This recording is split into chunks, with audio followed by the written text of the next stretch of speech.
Saludos amigos de Principalmente, su programa de interés jurídico e institucional. En esta entrega nos acompaña nueva vez el doctor Pedro Luis Gago Clérigo, destacado jurista español, con quien conversaremos sobre importantes temas vinculados a la ley de partidos políticos y otros temas electorales. Acompáñenos.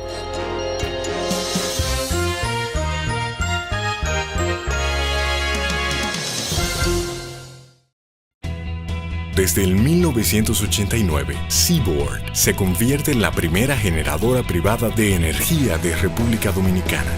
En el 2012, reemplaza sus unidades de generación por la unidad Estrella del Mar 2, que opera con gas natural como combustible, armonizando con el medio ambiente y poniéndose a la vanguardia en la producción de energía limpia. Seaboard, comprometidos con la satisfacción de sus clientes, el desarrollo nacional y el medio ambiente. Un nuevo compromiso, con nuevas y mejores propuestas que nos acerquen más al pueblo que nos eligió. Comprometidos con la transparencia. Decididos a acortar distancias entre el pueblo y quienes lo representan. Construyendo un lugar donde todos seremos escuchados. Diseñando juntos las reglas del juego. Comprometidos en fortalecer la sagrada institución de nuestra Cámara de Diputados y Diputadas de la República Dominicana. Porque queremos ser la voz de nuestro pueblo.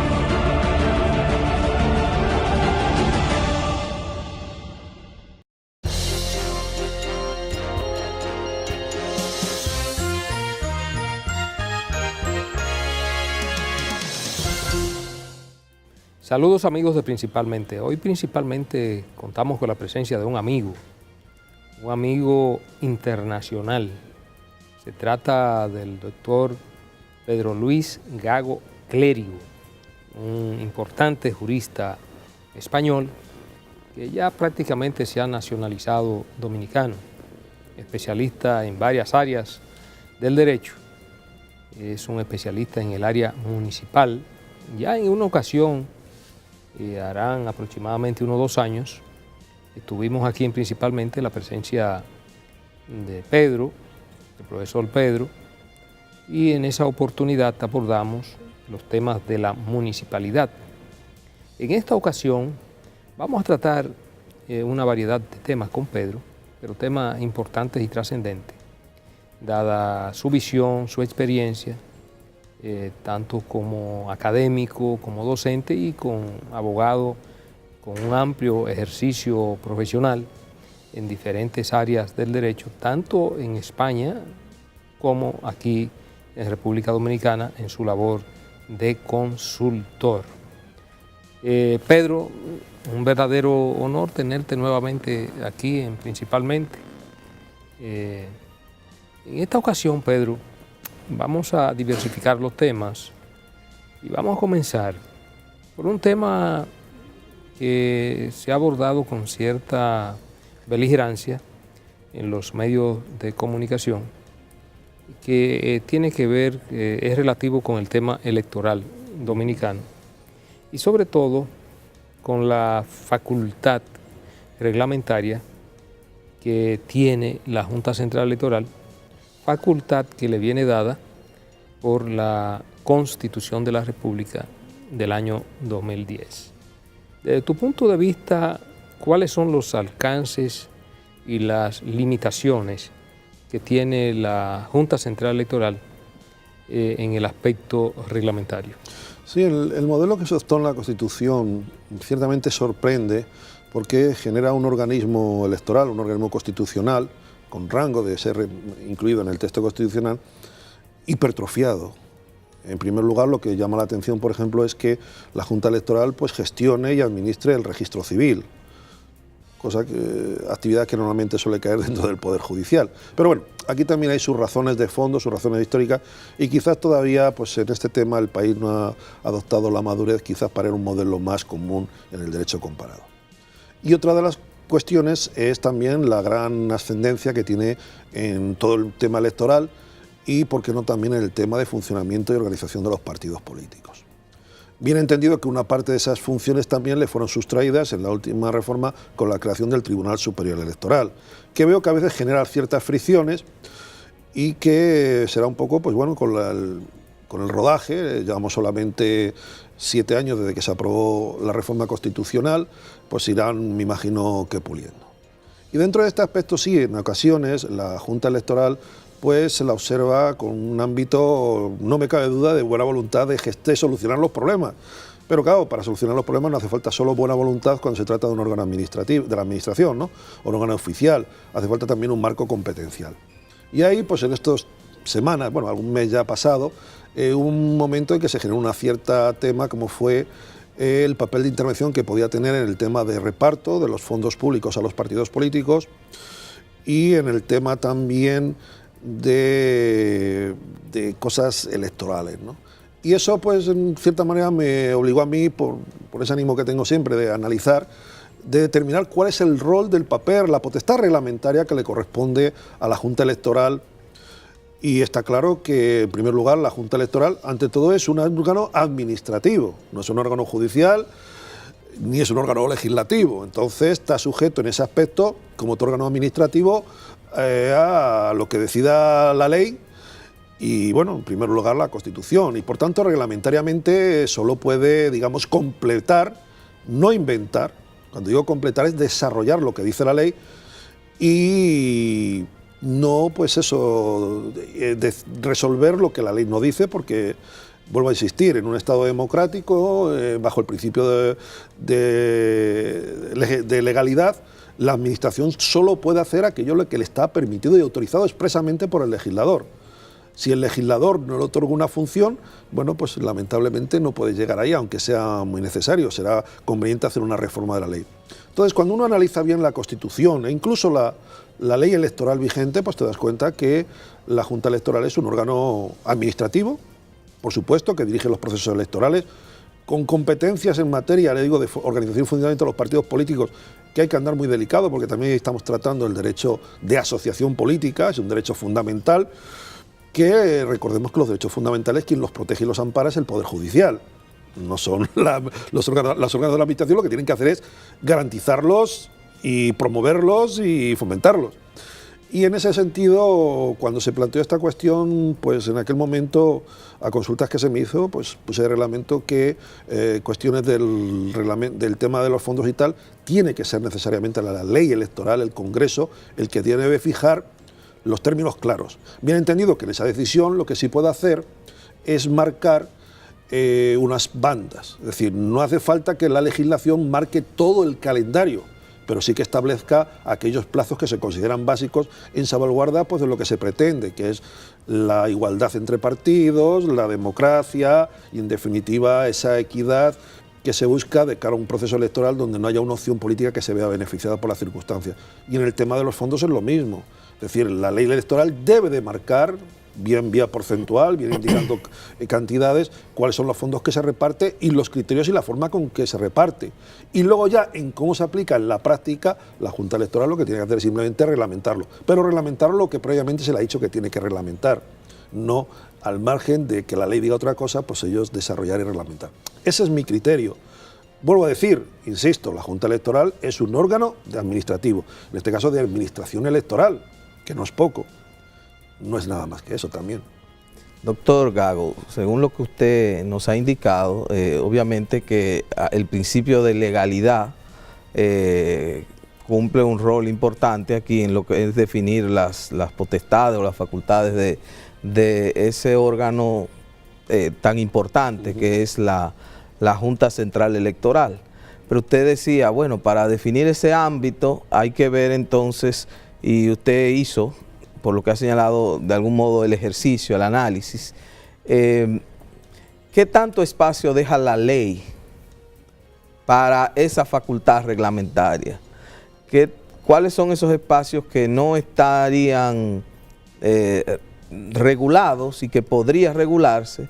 Y en cuanto a este aspecto fundamental que usted señala o aludía del financiación o financiamiento de los partidos políticos, es que hay disposiciones específicas en la ley que de algún modo con la facultad reglamentaria o la, digamos, pretendida o real facultad reglamentaria, se ha intentado modificar la ley por vía reglamentaria? Bueno, se intentó quizás ir más allá de lo que fuera precisamente esa implementación del mandato legal, ¿no? Quizás ahora entrar al detalle pues sea un poquito farragoso y no sea el interés. Quizá el interés está en que tenga claro el legislador que aquellos aspectos que se consideran fundamentales, que pueden ser, dependiendo de su criterio estricto más amplio, de profundizar más o menos, pero que nunca omitir que un aspecto fundamental quede en manos de la reglamentación de la Administración. Eso es un principio general que debería de cuidarse muy bien el Congreso Nacional, porque si no estaría incurriendo en lo que dice, me parece que el artículo 4 o 5 de la Constitución, que no puede delegar sus competencias. Y es decir, en este país está claro que quien legisla es el Congreso Nacional. Y legislar significa hacer ejercicio de esa potestad de fijar criterios con la profundidad y el detalle que amerite cada situación. Hay leyes donde, por su aspecto quizá reglamentista, es más fácil decir vamos a sentar una serie de principios orientadores y básicos y que luego la Administración se organice a través del reglamento para implementarlos y para darles esa practicidad que luego al final una ley necesita. En el caso pues debe de ser quizás la llamada de atención y sobre todo a clarificar bien los campos. Legislador fija principios, criterios básicos, garantizando ese funcionamiento democrático, esa participación, esa equidad, esa igualdad de oportunidades de todos los que participan en un proceso electoral. ¿Por qué no también esa equidad a la hora de recibir fondos en base a los criterios que crea suficientes? Recuerde que el legislador es soberano y el único límite que tiene por arriba de él es la Constitución de la República. Hay un viejo dicho que se decía, pero que lo voy a mencionar quizá a título de anécdota, ¿no? Se decía siempre que el claro ejemplo del parlamentarismo era el Parlamento inglés. Decía que un dicho que el Parlamento inglés podía hacer, claro, esto se decía hace 200 años, ¿no? Podía hacer todo menos convertir un hombre en mujer. Ahora vemos que incluso por los avances de todo tipo que hay, hasta eso ya se ha superado ese límite. Bien entendido que dentro de la Constitución, que es el gran contrato social, que en el caso nuestro pues se firmó en el año 2010 y que hay que respetar. Entonces en esas pues está evidente que la Junta Electoral efectivamente tiene mucho que hacer para implementar esa normativa, reglamentarla y hacer definitiva. Es decir, por ejemplo, decir, bueno, ¿y cómo se van a hacer las entregas de las aportaciones que dice la ley que hay que hacer los partidos? Pues está muy correcto que lo haga la Junta Electoral, si la ley no ha especificado algunas pormenorizadas, algunos criterios básicos que también tuvieran que seguirse en ese tema, ¿no? Y me parece que no tiene tampoco más problema, porque son cuestiones que la Junta Electoral tampoco debería entrar. Allá qué más le da, ¿no? Allá lo que le interesa al final es cumplir con la ley, como a cualquier ciudadano y cualquier institución pública. Bueno, la facultad de Pedro de la Junta Central Electoral, aparte de las facultades reglamentarias y de lo que tiene que ver con todo lo que es el arbitraje de los procesos políticos electorales y sobre todo las interioridades de los partidos políticos como organizaciones, aparte de esa amplia función, la Junta Central Electoral tiene otro ámbito de funciones que son tan importantes como esa, que tiene que ver con todo lo que normativiza el registro civil, tan importante, que es lo que le da identidad a la persona. Tiene el control de la cédula de identidad electoral, tiene el control de los registros de los nacimientos y las defunciones, de manera que todo el registro civil de la persona es del ámbito y de la facultad de la Junta Central Electoral. Son funciones amplísimas, esta de la Junta Central Electoral, de manera que es un órgano fundamental que tiene que ver con la vida cotidiana de la persona del país. Yéndonos ya al ámbito de lo que tiene que ver con la reglamentación interna de los partidos políticos, ha estado en el tapete durante los últimos años lo que tiene que ver con el proyecto de ley de partidos políticos y movimientos políticos en República Dominicana. Ha sido una ley muy controversial, donde tanto la oposición como el gobierno, la sociedad civil, tienen diferentes tipos de opiniones, al igual que la Junta Central Electoral, que recuerdo que el primer proyecto de ley que llega al Congreso de la República fue el propuesto por la Junta Central Electoral. En la medida en que se han ido llevando a cabo los debates, tanto en el Congreso Nacional como en los foros públicos y en los medios de comunicación, han surgido temas polémicos, lo que tiene que ver con la financiación de los partidos políticos. Como tú sabrás, en República Dominicana hay dos tipos de financiamiento a los partidos políticos y a las candidaturas, como son el financiamiento público, que es por disposición de la propia ley, y el financiamiento privado. El nuevo proyecto de ley de partido político trata de poner límites, sobre todo al financiamiento privado. Incluso se ha hablado, se pretende en ese proyecto de ley identificar a las personas que dan donaciones a los partidos políticos o en todo caso a los candidatos. Nosotros hemos tenido ciertas reservas con ese planteamiento de la ley, en el sentido de que en el año 2010, y es lo que sirve de paradigma y de ejemplo en los Estados Unidos, la Suprema Corte de Justicia declaró inconstitucional una medida que obligaba a los partidos políticos a dar el nombre y el monto de los donantes. Y la declaró inconstitucional la Suprema Corte de Justicia de Estados Unidos, en el sentido de estableciendo que las personas podían donar su dinero a quien les pareciera, si era su dinero, pero que no tenían la obligación de decírselo ni ser identificado por nadie, que eso era parte de su intimidad y que eso lesionaba un derecho fundamental. ¿Y es cierto? Y aquí se está pretendiendo que los partidos políticos pongan en su página web las personas que le hacen las donaciones. Es una parte polémica de la ley. Nosotros particularmente entendemos que es realmente lesivo de un derecho fundamental. Y hay otros aspectos también que tienen que ver con la cuota de la mujer. En lo que nosotros concierne en el Partido de la Liberación Dominicana, hemos llegado al consenso de que debe ser un 40% obligatoria la cuota de la mujer en los órganos de representación del Estado, pero también en los órganos de dirección de los partidos. Y en lo que tiene que ver con la parte municipal, que es una de tus especialidades, el 50% de la representación, tanto en las alcaldías como en los consejos de regidores de las alcaldías, 50-50. De manera que en esa parte se ha ido avanzando.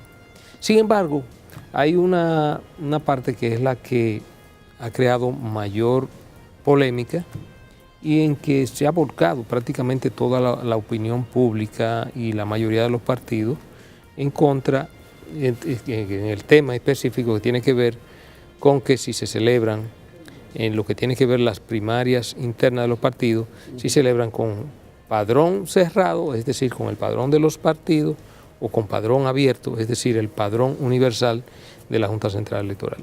Sobre todas estas disquisiciones y todas estas polémicas, ¿cuál es tu enfoque, cuál es tu punto de vista, Pedro? Mira, yo los planteamientos que voy viendo me parecen todos legítimos. Quizá me atrevería a hacer una opinión, quizás también para no meterme en lío, general. Yo sí estoy dando un seguimiento a este proyecto. He escrito ya diferentes cosas y las tengo que destruir porque me cambian el proyecto. Es decir, que el proyecto que hay ahora no coincide con el del año 15 y tal. Sí quiero decir que, por ejemplo, la Junta Electoral, cuando él hace su proyecto, hizo lo que le debía hacer, porque es que la Constitución le reconoce iniciativa legislativa en cuestiones electorales, junto a los diputados y a los senadores, y a la Presidencia de la República. Pero yo sí voy a querer quizás hacer unas reflexiones jurídicas, y es que, por un lado, yo estoy viendo que en este tema está habiendo mucho querer, mucha voluntad, mucho deseo, y se están olvidando los aspectos jurídicos. Y del proyecto ahora mismo, lo último que hay, que está todavía sin acabar, creo sinceramente que hay bastantes aspectos que van incluidos que en cualquier momento pueden generar cuestiones ante el Tribunal Constitucional. Está comentado el tema de la financiación, evidentemente. Hay mucha gente feliz que se le identifique por su militancia, como dicen ellos, a toda honra y a mucho honor, pero hay otra mucha gente que no quiere que se sepa su preferencia política, su preferencia ideológica, sus aspectos privados económicos e incluso sus preferencias sexuales. Y eso entra dentro del derecho a la intimidad. Por eso la resolución del Tribunal Constitucional, la Suprema Corte de Justicia Americana, fue muy acertada. Todo el mundo tenemos derecho a que nadie tenga por qué conocer lo que pensamos, e incluso fíjese que un fundamento del derecho a voto es el voto secreto en una democracia. Cuando no hay voto secreto no hay democracia. Entonces quiero decirle que en esas cuestiones hay veces que estoy viendo voluntad, quizás también estoy viendo mucho en ese proyecto que se está elaborando coyuntura. Pesa más la coyuntura que la estructura. En definitiva, pesa más la problemática que nos está acuciando ahora que la institucionalidad que a través de ese proceso debería de crearse. Y por ahí luego vienen entonces pues todas estas pequeñas diferencias que al final siguen bloqueando el proyecto. Porque a veces también cuando ves el texto del proyecto te das cuenta que, aunque dicen que se dice ley de partidos políticos, pero es una vía para solucionar lo que yo internamente en mi partido político no puedo solucionar. Deja esa sensación, a lo mejor estoy equivocado, pero a mí cuando la leo veo que hay cuestiones que digo, no, pero eso es un problema de determinado partido, pero no es un problema en sí de los partidos políticos. Igual que, por ejemplo, y es una ley larga, tiene cerca de 80 artículos, yo para los números soy muy malo, pero, por ejemplo, ya que la han hecho tan larga, pues sí me hubiera gustado más que hubieran desarrollado aspectos fundamentales del funcionamiento interno de los partidos, que en otros países no. Por ejemplo, en España la ley de partidos políticos, bien entendido que no es una sola como aquí, porque aquí en una sola ley se pretenden regular aspectos de organización de partidos políticos, de financiación de partidos políticos y aspectos cuasi electorales de los partidos políticos. Y esas cosas, por ejemplo, en el caso del derecho español, son 3 leyes distintas. Es decir, hay una ley de funcionamiento de los partidos políticos, hay una ley de financiación de los partidos políticos y hay una ley también para las cuestiones electorales. Aquí se quiere hacer todo, quizá a lo mejor al final va a haber que partirlo, que va a haber que trocearlo, porque va a ser más fácil pasarlo por partes. ¿Es una especie de código entonces? Sí, no, aquí no es una especie, aquí es un código de partidos políticos, porque le digo que estas 3 cuestiones. El mismo caso de la financiación, hasta dónde, si vemos el proyecto que se está trabajando, queda claro la diferenciación entre financiación del partido político para realizar sus actividades de la financiación del partido político para los procesos electorales, que son 2 cuestiones distintas. Que incluso en la actual legislación se reconoce esa diferencia, porque no es lo mismo las ayudas que reciben en los años no electorales a los años que reciben electorales. Por ejemplo, hay una cuestión que yo vengo insistiendo, eso lo he comentado con muchos actores, diputados, senadores, que por qué no entran también a regular en ese proyecto político, en ese proyecto de partidos políticos, los movimientos políticos. Pero ojo, los movimientos políticos como los entendemos los dominicanos. No como al final han dicho que un movimiento político es casi como un partido de índole local, de ámbito municipal.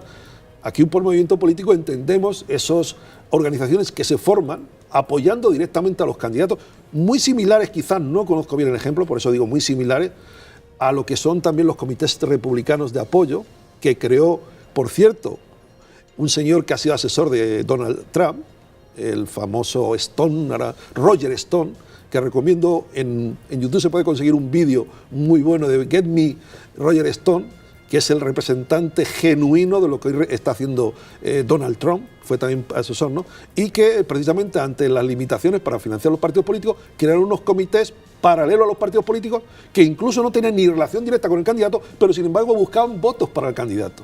Con lo que al final montaron una organización que ellos eran capaces de buscar el candidato, apoyar al candidato, conseguir que se eligiera para luego montar lo que se montó en la época final de Richard Nixon, que es el lobismo en torno a Washington, que es tan impresionante y que tanto ha menospreciado Donald Trump y que parece que sus seguidores fueron los que lo pusieron en marcha hace 20 años, ¿no? Muy bien. Pedro, vamos a aprovechar para hacer una primera pausa. En el próximo segmento vamos a seguir tratando este y otros temas de interés.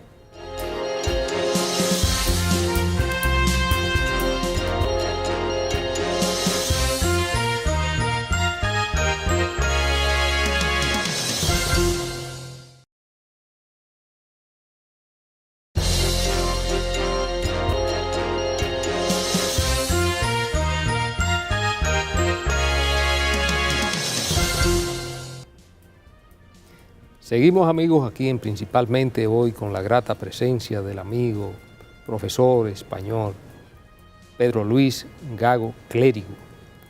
Bueno, Pedro, este tema, la verdad que el tema electoral siempre es un tema actual, porque independientemente de que no estemos muy distantes de una campaña política, estamos a 2 años y algo, digo 1 año y algo. Sí. Porque ya el año 18 comienza un año preelectoral prácticamente.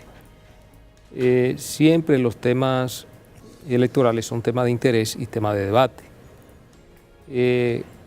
Este tema que tú tocaste de refilón, que tiene que ver con las interioridades de los partidos y sobre todo el tema del proyecto de ley, de la ley de partidos políticos, y el que ha despertado más entusiasmo, vamos a llamarlo así, porque hay opiniones encontradas. Total, es importante porque este tipo de debate enriquece, este tipo de opiniones enriquece el debate, y eso en una democracia eso es totalmente plausible, que se conozcan diferentes tipos de opiniones. Las primarias que se celebran generalmente en los países de vocación democrática, en España, por ejemplo, el Partido Socialista Español celebra primaria para escoger su secretario general y para escoger sus candidatos. Creo que el PP también. No, el PP no. El PP tiene otro sistema de selección.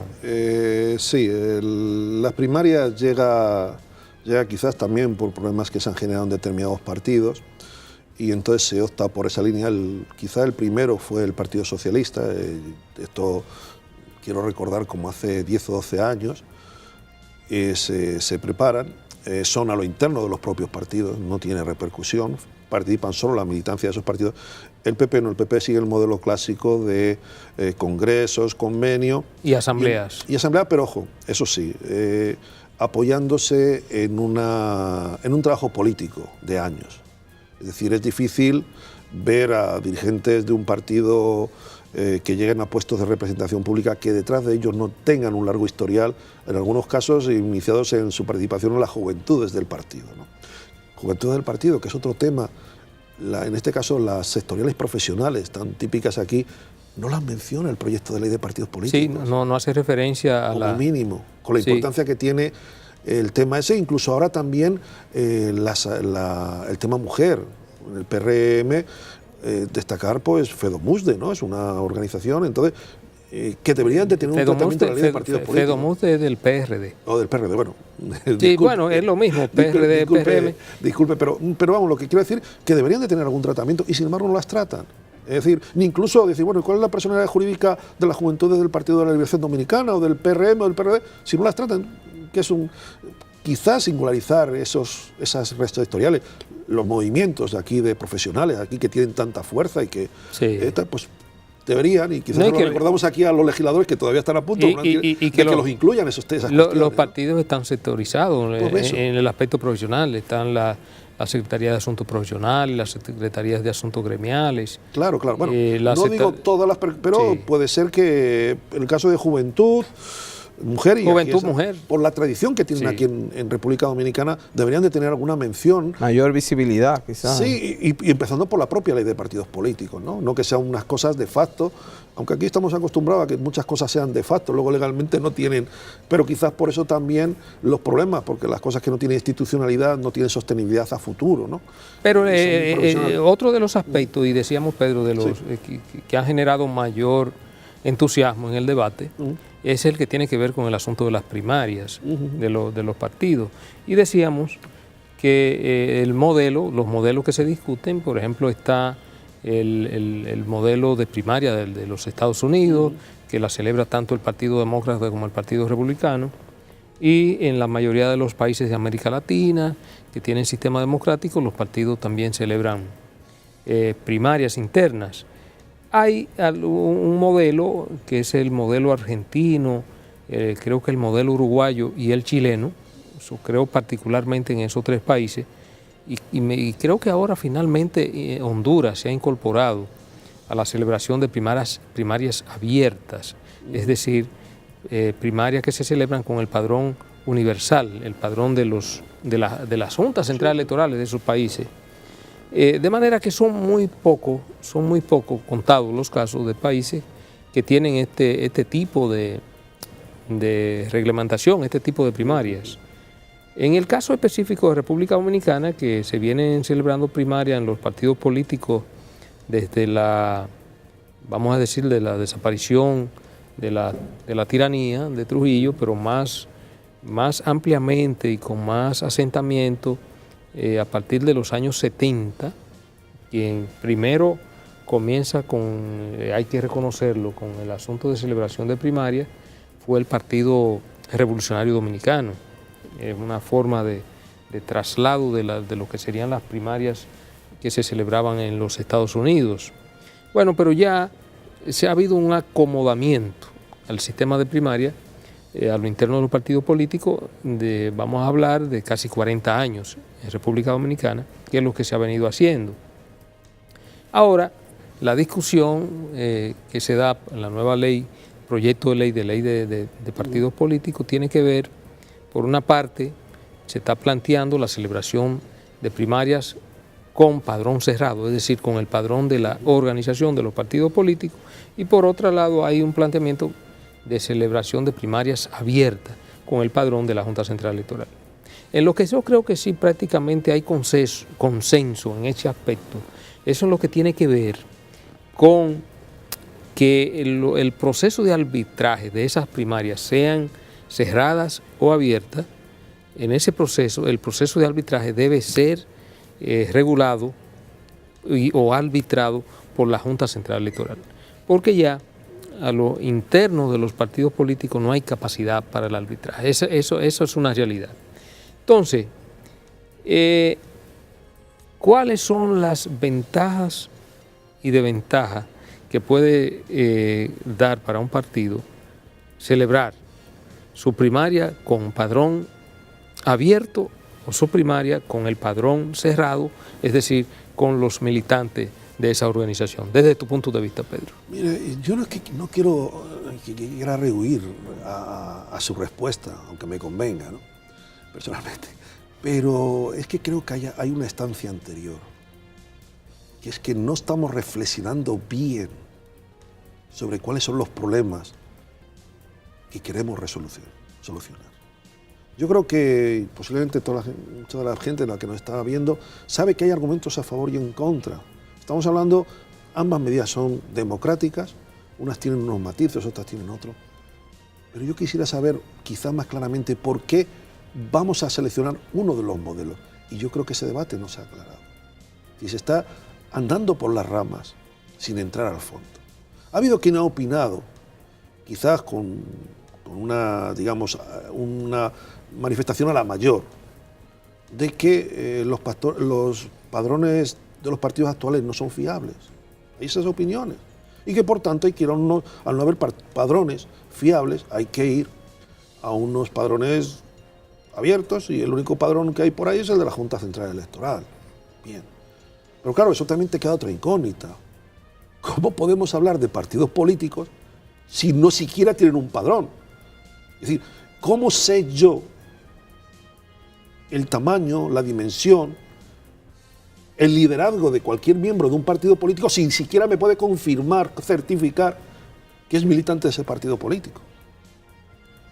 ¿Me ve? Es decir, o sea, podemos hacer elecciones e invitar a todos los habitantes del planeta a unas elecciones, más o menos sería eso. No lo sé, pero que... No, por ejemplo, en el caso de República Dominicana, vamos a invitar a todo el ciudadano dominicano que sea mayor de edad, que tenga la mayoría de edad y que tenga condiciones, les tenga las condiciones para ejercer el derecho al voto, a que vote. Por ejemplo, en las primarias internas del PLD. A unos candidatos que se presentan por un partido, pero que como no está, como el padrón del partido no está claro, nadie tenemos la garantía de que verdaderamente sean militantes. Pero de ese podrían partido. votar entonces también en las primarias o de los otros partidos. Bueno, porque es simultánea, se está planteando de manera simultánea, es decir, que si su preferencia es por el PRM, usted votaría por los candidatos del PRM. Lo único que yo veo también, Pedro, sí, por ejemplo, pero fíjese que el problema no es solamente de quién va a participar, sino el problema es incluso de los propios candidatos que se están presentando, sí, que al no tener claridad, ¿quién me certifica a mí que es fulanito que dice que se presenta por el PLD? Si no existe un padrón que lo acredite, es verdaderamente militante del PLD. No, y lo grande, lo complejo de eso, por ejemplo, vamos a la práctica, vamos a que se aprobó elecciones simultáneas, con padrón abierto y toda concurrente un mismo día. Bien, usted como militante de un partido, usted es militante del PRM, del PLD o del Partido Reformista o del PRD, usted tiene derecho a postularse a uno de los cargos de elección, porque si reúne las condiciones que establece la Constitución de la República y la ley electoral. Entonces, vamos a suponer que para presidente de la República en el PLD aspiren 10 candidatos. Irían 10 candidatos del PLD, pero lo mismo suceda en el PRM. 10 candidatos a la presidencia del PRM, 10 por el Partido Reformista, 10, poniendo casos extremos, pero pueden ser 3, pueden ser 4. Ahora bien, como también van a ser concurrentes con la de las congresionales y las municipales, bueno, pueden aspirar 5 candidatos a senadores por el PLD, 5 por el PRM. Entonces, ¿cómo organizar el cómputo en un mismo día? Y los regidores, los alcaldes, ¿cómo se puede materialmente, se puede llevar a cabo contabilizar todas esas candidaturas? Es un asunto desde el punto de vista un poco complicado. No, complicado, no. A mí personalmente me supera, no sé qué responder, ¿no? La lógica. Me limita a poner un ojo de perplejo por eso le vuelvo a decir que quizás el problema no es buscar las soluciones. El problema es conocer bien los problemas que nos han llevado a esta situación. Y creo que no se ha estudiado bien, honestamente. Hay disposiciones, tanto en el proyecto de ley como gente que está proponiendo otras disposiciones, donde falta la motivación clara de por qué lo está haciendo. Y si no clara, razonable. Bueno, porque al final hay veces que oyes cosas inverosímiles y se discuten cosas inverosímiles arrazonadas en lo que yo pienso y lo que yo creo que es legítimo. Pero señores, estamos intentando institucionar un sistema electoral. Y un sistema electoral no solo vale lo que yo quiero, sino que tiene que tener una racionalidad jurídica. Porque a lo mejor solucionamos un problema con determinadas disposiciones, pero paralelamente estamos generando otros problemas.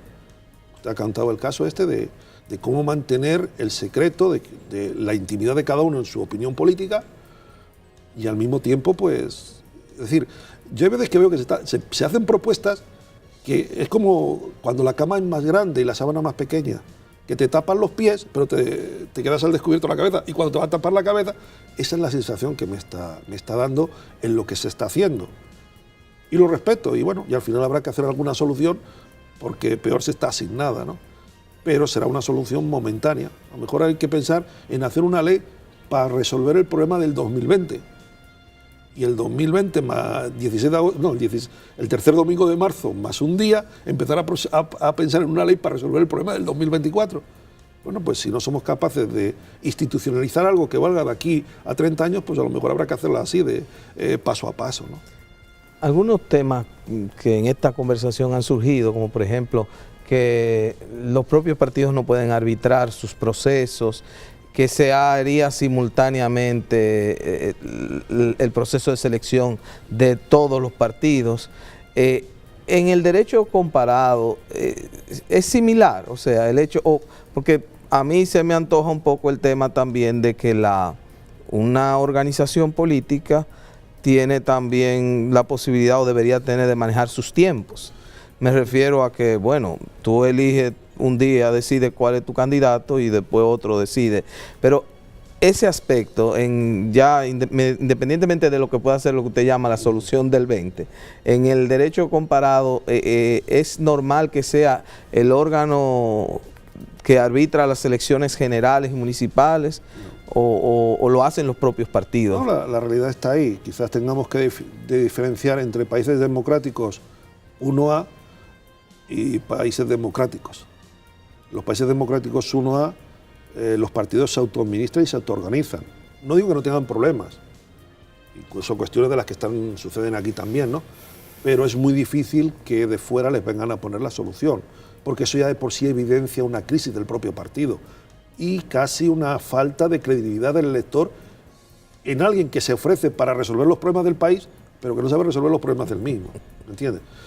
En países como República Dominicana, con otra situación, otro tipo de población, otro tipo de elector y tal, pues se dan estas situaciones donde se ve claramente que venga alguien de fuera a intentar ayudarme a resolver el problema. Yo sí le puedo decir, ya por mi cercanía, que en España no me imagino ni a los tribunales de justicia ni a ninguna autoridad intentando intervenir en un solo partido, en cualquiera de los partidos, y menos en algunos que me vienen a la cabeza, ¿no? Se montaría algo grandísimo. Pues eso yo creo que es que hay veces que, vuelvo a insistir, y aunque me diga lo que he dicho antes, ¿no? Hay veces que me das la sensación de que en esto de la ley de partidos políticos hay mucha gente que está haciendo una cosa que dicen los cazadores españoles, mareando la perdiz. Pero no se atreven a pegar, no son capaces de dar el tiro mortal que la liquida. Esa es la sensación que me está dando. Claro, hay un problema que son los plazos que va a decir, el plazo fatal. Hay unas elecciones en el 2020 donde parece que sí hay un cierto consenso de que algo habrá que hacer. Bueno, pues ya es algo positivo, ¿no? Independientemente de esa situación que puede haber en los partidos políticos, la misma complejidad que presenta el modelo de elecciones que no son, digamos, el mismo día, pero sí el mismo año. ¿Usted ha tenido No, eso creo que no, porque aquí, en los últimos 20 años, me vengo hacia atrás, hacia el 96, estamos en el 2017, se adoptó un modelo y hace 7 años se cambió y donde dije digo ahora se dice Diego. Se separan las municipales y legislativas de las presidenciales con unos argumentos que parecían convincentes y con otros argumentos que parecen también muy convincentes se da la marcha atrás. Bueno, hay una separación de meses. Ambos son legítimos. Yo creo que a la hora de la verdad, vuelvo a decir, también las peculiaridades de un país es la que deben determinar su régimen electoral. Pero vuelvo a decir lo mismo. Está muy bien el querer y tener las ideas claras, pero también hay que buscar la institucionalidad y que al final eso que se va a acordar va a haber lo que reflejar en una ley. En una ley que una vez que esté aprobada se independiza de nuestra voluntad y tiene que funcionar. Si la ley está mal hecha, al final puede que se genere más desorden que el orden que se pretendía, pese a la voluntad de los que quisieron buscar una solución, ¿no? Créanme que yo estoy siempre en este tema viendo como que falta algo.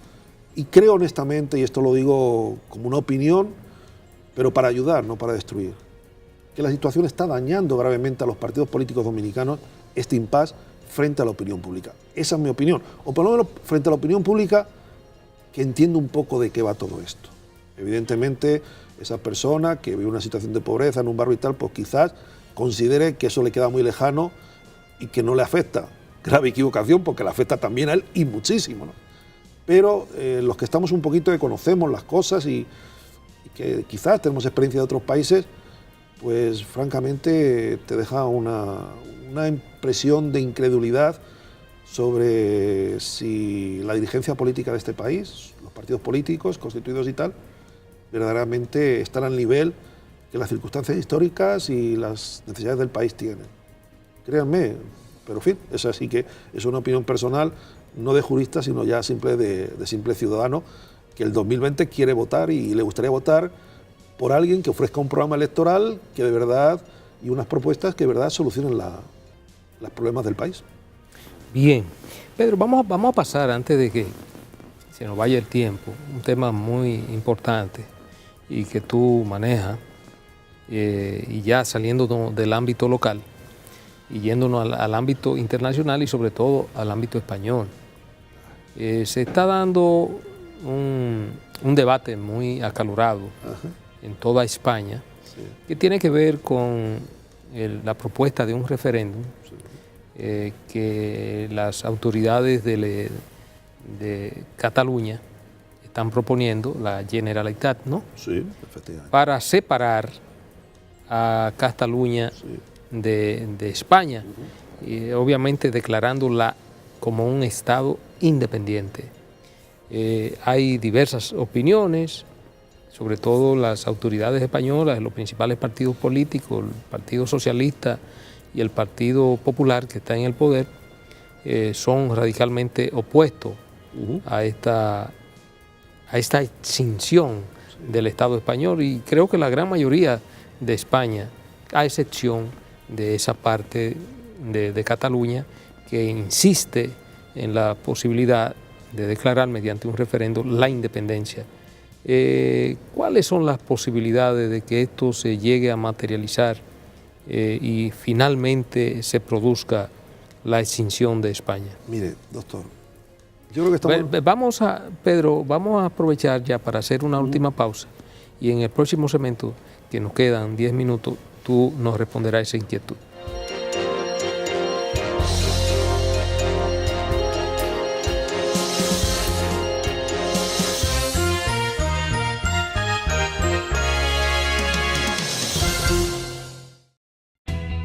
Desde el 1989, Seaboard se convierte en la primera generadora privada de energía de República Dominicana. En el 2012, reemplaza sus unidades de generación por la unidad de Estrella del Mar 2, que opera con gas natural como combustible, armonizando con el medio ambiente y poniéndose a la vanguardia en la producción de energía limpia. Seaboard, comprometidos con la satisfacción de sus clientes, el desarrollo nacional y el medio ambiente. Un nuevo compromiso, con nuevas y mejores propuestas que nos acerquen más al pueblo que nos eligió. Comprometidos con la transparencia. Decididos a acortar distancias entre el pueblo y quienes lo representan. Construyendo un lugar donde todos seremos escuchados. Diseñando juntos las reglas del juego. Comprometidos en fortalecer la sagrada institución de nuestra Cámara de Diputados y Diputadas de la República Dominicana. Porque queremos ser la voz de nuestro pueblo.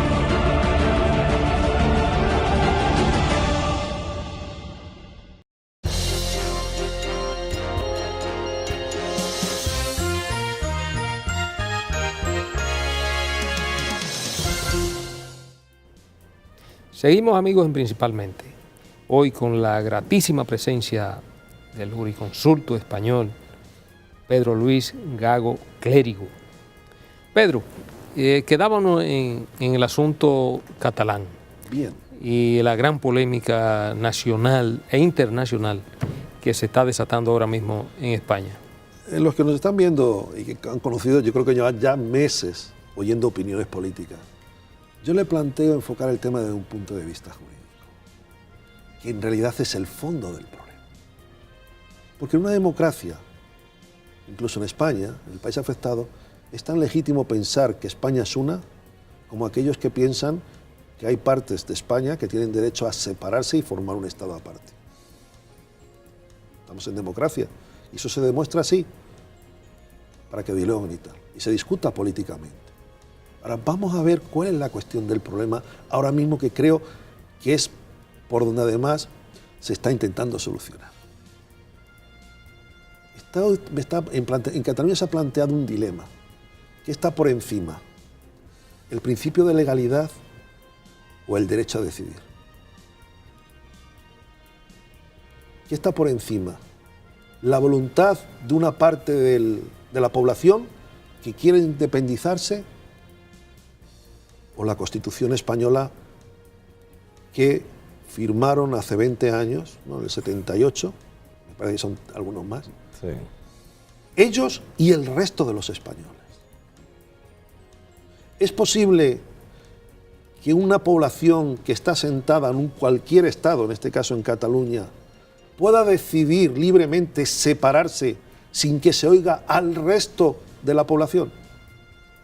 La solución que se ha dicho en España, en base a ese pacto constitucional que se hizo en el año 78, es que sería posible si se reforma la Constitución española.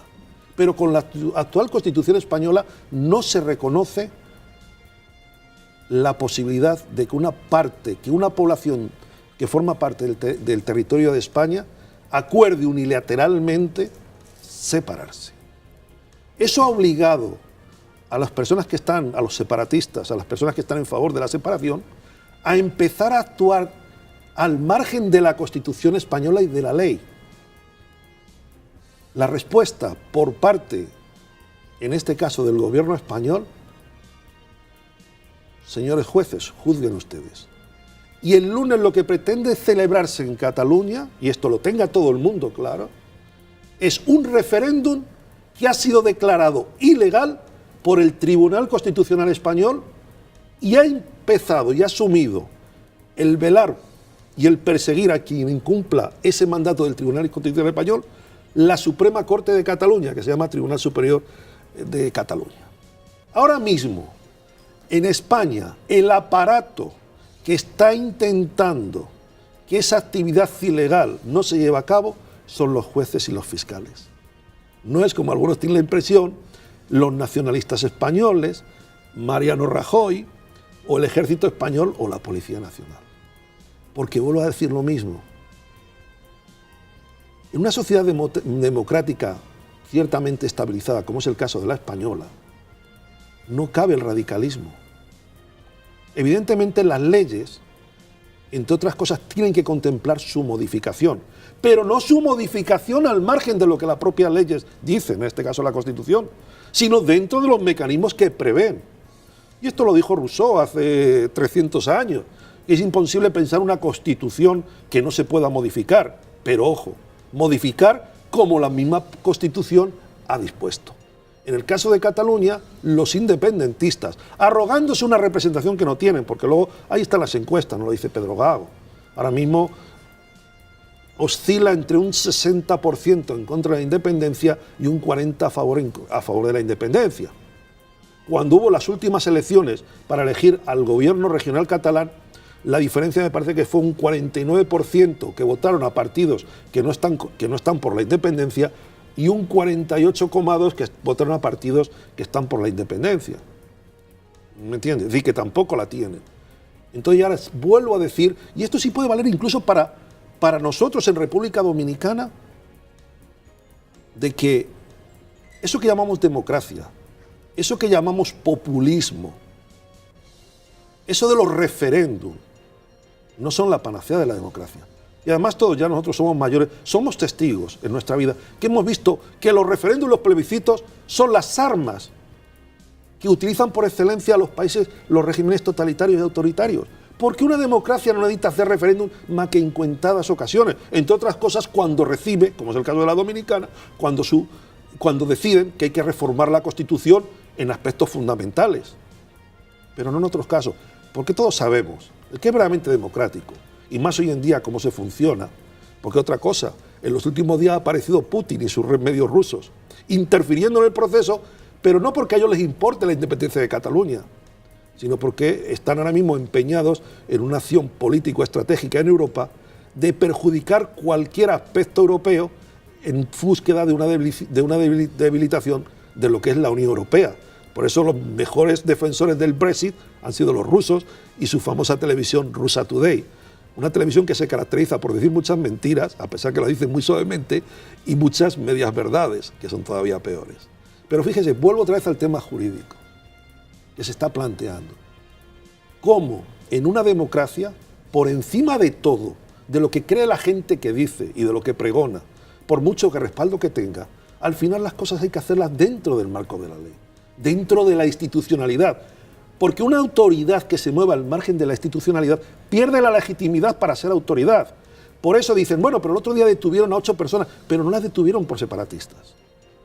Detuvieron a 8 funcionarios del gobierno de la Generalitat, que son separatistas y todo el mundo lo sabe, pero no por eso, sino porque ejercieron su cargo público, para el cual, para acceder, como pasa aquí, hay que jurar la Constitución, para hacer cosas que no están dentro de la Constitución. Entonces están delinquiendo.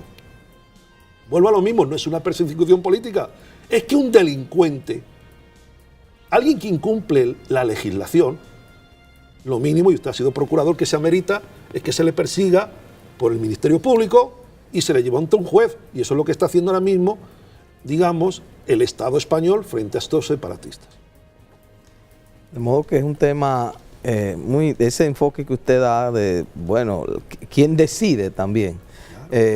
¿Quién tiene la palabra? ¿Solo los que están en ese espacio del territorio español o tienen también la palabra el resto de los españoles? Se lo voy a plasmar. ¿Usted cree que la problemática que puede tener el turismo en Higüey, en cierta manera, no interesa también a los habitantes de Montecristi o de Pedernales? Entonces sería justo que solo cuando haya que decidir una cuestión relacionada con el turismo se consultara a la población que vive en las zonas turísticas y la otra decir, no, es que vosotros eso no es un asunto vuestro. Al contrario, el auge del turismo en la provincia de Altagracia ha generado fuentes de empleo que son más que de la Altagracia, del resto del país, por ejemplo. No, pero ha venido gente. Lo que queremos decir es que están entremezclados los intereses. Sí. Claro, entonces, claro. Es muy difícil que una persona se arrogue la capacidad de decidir sobre el suelo que pisa, porque el suelo que pisa no es de él. En el caso español, la soberanía nacional se acordó hace 20 y tantos años que correspondía al pueblo español, no a Pedro Gago, ni a Juan Pechuga. ¿Me entiende usted? Esas son las cuestiones de fondo que sí me gustaría que la gente no que me diese la razón, pero que procurara entender, porque vuelvo a decir, parte de lo que está sucediendo en España, ahora mismo en este tema, tiene un alto componente jurídico, pero un componente jurídico que afecta a cualquier país que quiera declarar, que se manifieste democrático. Porque se están dando soluciones que creo que incluso van a sentar precedentes de cara al futuro. Pero creo, Pedro, además, aparte de esos argumentos que tú das, que el Tribunal Constitucional Español ya se ha referido, creo que en varias oportunidades, claro, la ha declarado inconstitucional. A esos intentos. Sí. Pero no lo ha declarado inconstitucional porque no le guste, sino porque se han tomado una serie de actos de carácter legislativo en el gobierno regional de Cataluña que son contrarios a la Constitución. Aquí nunca no hay una opinión de me gusta o no me gusta. No es que el Tribunal Constitucional Español sea españolista y contrario a Cataluña. No, es que aplicando la Constitución española, que mientras no se cambie es la que hay, ha decidido que eso que se ha acordado allí es contrario a la ley y que por tanto es ilegal. Y si aún así, como están haciendo los separatistas, si en adelante, cuando ya es una cosa que es ilegal, tú lo conviertes de pensarlo en hecho, infringes la ley y eres un delincuente. Porque, le vuelvo a decir, las autoridades catalanas que son independentistas, pero una de las cosas, el primer requisito para poder acceder al gobierno de Cataluña, el actual presidente de la Generalitat del gobierno catalán, fue jurar que iba a cumplir la ley y no lo está haciendo. Ya de momento ahí estaría en una situación que se llama de perjurio. Usted está actuando al margen de lo que juró, le guste o no le guste. Pero fíjese también, este juego está demostrando lo bonita que es la democracia y lo grande, y que por encima de populismos que entienden la democracia, que hay que hacer lo que yo piense, porque puede ser que seamos mayoría o somos muchos, está la ley. Y la ley es la gran defensa de la mayoría silenciosa. Y eso no cabe a menudo. Y se está demostrando en este caso que sí. Y por eso yo le voy a decir una cosa. Desde un punto de vista jurídico, y se lo digo desde esta perspectiva, el lunes va a haber altercados, porque siempre ya están llegando incluso personas violentas de otros países, porque sabe que hay una especie de grupos que viven de esto, que cuando se celebra una cumbre G20 o otra tal, aparecen de ahí gente de los más insospechados lugares, porque casi viven de ello, o por lo menos se lo pasan muy bien, y te montan un lío, que posiblemente hasta puedan quemar Barcelona, ¿me entiendes? Eso ya la policía lo está tomando medidas para ver cómo controla ese tema, pero salvo eso, no va a haber referéndum. Bien, Pedro. Ha sido un placer nueva vez, Pedro, tenerte por aquí, principalmente, y nada, en una próxima oportunidad estaremos complacidos de invitarte nueva vez. Muchas gracias.